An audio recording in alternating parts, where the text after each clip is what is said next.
গিয়েছিলাম বান্ধবীর birthday celebration করতে, কিন্তু কি এমন হলো যে আমাদেরকে এভাবে বের করে দিল। আর এই যে দেখো ঝাঁটা নিয়েও তাড়া করছে, এত অপমান কি সহ্য করা যায়? তো চলো পুরোটা জানতে হলে পুরো ভিডিওটা দেখতে হবে। আর এই যে দেখো প্রথমেই আমরা গিয়ে বান্ধবীকে একটু সারপ্রাইজ দিলাম। আর এই যে দেখো একটু ঢং করছিল, ঢং না করলে কি হয় বলো তো।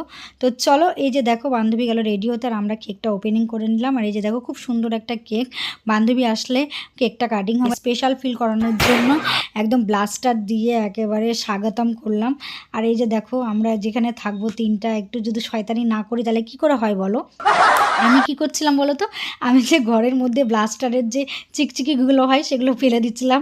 আমার দেখে দেখে ওও করছিল, তো সেই জন্য দেখো আমাদেরকে ঘর থেকে এইভাবে ধাক্কা মেরে ফেলে দিল।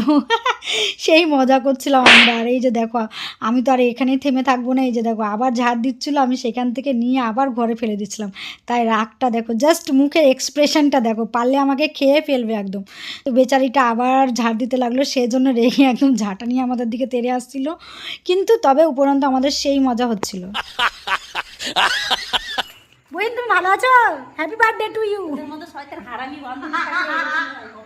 আমরা তো হারামি। ছোট্ট একটা সেলিব্রেশন, কিন্তু আমরা অনেক অনেক অনেক মজা করেছি, তোমরা অবশ্য দেখতেই পেলে। আর এই যে দেখো কেক কাটিংয়ের সময়ও আমরা অনেক আনন্দ করছিলাম, বুঝতেই পারছো আমাদের মুখের এক্সপ্রেশন দেখে। আমরা প্রচণ্ড পরিমাণে মজা করেছি। আর দেখো কেক কাটিংয়ের মানে পর কী যে হবে তোমরা দেখতেই পাবে। যে দেখো কেকটা জাস্ট মনে হচ্ছে কী সুন্দরভাবে খাওয়ানো হলো, তারপরেই দেখো মনে হচ্ছে মুখে মেকআপ যেরকম করবে আমাদেরকে একদম মুখে ল্যাপা হচ্ছে। তো যাই হোক আমরাও খুব আনন্দ করলাম, মজা করলাম। ভিডিওটা কেমন লাগলো অবশ্যই জানিও। আমার বইনের পয়লা দিবস, তোমরা সবাই তাকে উইশ করো, হ্যাপি বার্থডে। Happy birthday. আমার বার্থডে কেক এন্ড বেবি দেখো দেখো দেখো এই দেখো। बड़ा हरामी है समझ रहे हो।